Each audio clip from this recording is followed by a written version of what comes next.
ಸುಸಜ್ಜಿತವಾಗಿದ್ದ ಪುತ್ತೂರು ಮೀನಿನ ಮಾರುಕಟ್ಟೆ ಇದೀಗ ನಗರಸಭೆಯ ನಿರ್ಲಕ್ಷ್ಯದಿಂದ ಕಂಗೆಟ್ಟು ಹೋಗಿದೆ. ಹೌದು, ನಗರದ ಹೃದಯ ಭಾಗದಲ್ಲಿರುವ ಮೀನಿನ ಮಾರುಕಟ್ಟೆ ನಗರಸಭೆಗೆ ಹೊಂದಿಕೊಂಡೇ ಕಾರ್ಯಾಚರಿಸುತ್ತಿದೆ. ಇಷ್ಟಾಗಿಯೂ ನಗರಸಭೆಗೆ ಇನ್ನು ಮೀನಿನ ಮಾರುಕಟ್ಟೆಯ ಅವ್ಯವಸ್ಥೆ ಗೋಚರವಾಗಿಲ್ಲ.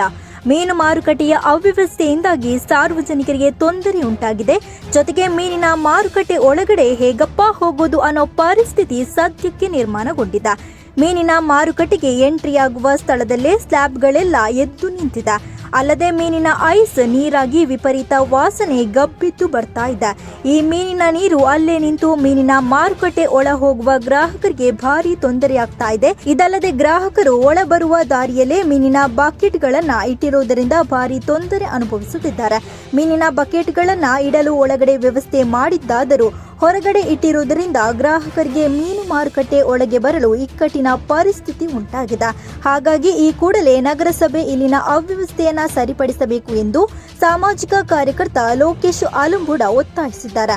ಅಲ್ಲದೆ ಈಗಾಗಲೇ ಮೀನಿನ ನೀರು ಮುಖ್ಯ ರಸ್ತೆಗೆ ಬರ್ತಾ ಇದ್ದು ಮುಂದಿನ ದಿನಗಳಲ್ಲಿ ಜನರಿಂದ ನಗರಸಭೆಗೆ ಹಿಡಿಶಾಪ ಹಾಕುವಂತಹ ಪರಿಸ್ಥಿತಿಯು ನಿರ್ಮಾಣವಾಗಬಹುದು ಎಂದು ಹೇಳಿದರು. ಪುತ್ತೂರು ನಗರಸಭೆಯಿಂದ ಮಾಡಲ್ಪಟ್ಟಂಥ ಮೀನಿನ ಮಾರುಕಟ್ಟೆ ಇದು ಮೊದಲು ಸುಸಜ್ಜಿತವಾಗಿ ಮಾಡಿದರೂ ಕೂಡ ಅಲ್ಲಿ ಈಗ ಅದರ ಪರಿಸ್ಥಿತಿ ಸ್ವಲ್ಪ ಸಾರ್ವಜನಿಕರಿಗೆ ತೊಂದರೆ ಆಗುವಂಥ ರೀತಿಯಲ್ಲಿದೆ. ಅಲ್ಲಿ ನೀರು ನಿಂತು ಮುಖ್ಯ ರಸ್ತೆಯಲ್ಲಿ ಹೋಗುವವರಿಗೆ ಕೂಡ ಇದರ ವಾಸನೆಯಿಂದ ಹೋಗಲಿಕ್ಕೆ ಕಷ್ಟ ಆಗಿದೆ. ಇದು ಸಾಂಕ್ರಾಮಿಕ ರೋಗ ಭೀತಿಯನ್ನು ಕೂಡ ಉಂಟು ಮಾಡುವಂಥ ಸ್ಥಿತಿಯಲ್ಲಿದೆ. ಅದರ ಜೊತೆಗೆ ಮೀನಿನ ಬಾಕ್ಸ್ಗಳನ್ನು ಅಲ್ಲಿ ಇಡಲಿಕ್ಕೆ ಸಾಕಷ್ಟು ಸ್ಥಳಾವಕಾಶ ಇಲ್ಲದೆ ಅಲ್ಲಿ ಒಳಗೆ ಹೋಗುವವರಿಗೂ ಕೂಡ ಇದು ಬಹಳ ತೊಂದರೆ ಆಗ್ತಾಯಿದೆ. ಈ ಬಗ್ಗೆ ನಗರಸಭೆ ಸರಿಯಾದ ವ್ಯವಸ್ಥೆಯನ್ನು ಮಾಡಿ ಸುಸಜ್ಜಿತವಾಗಿ ಮೀನು ಮಾರುಕಟ್ಟೆಯನ್ನು ಮಾಡಿಕೊಡಬೇಕು ಅಂತ ಸಾರ್ವಜನಿಕರ ಪರವಾಗಿ ನಾನು ವಿನಂತಿಯನ್ನು ಮಾಡ್ತಾಯಿದ್ದೆ.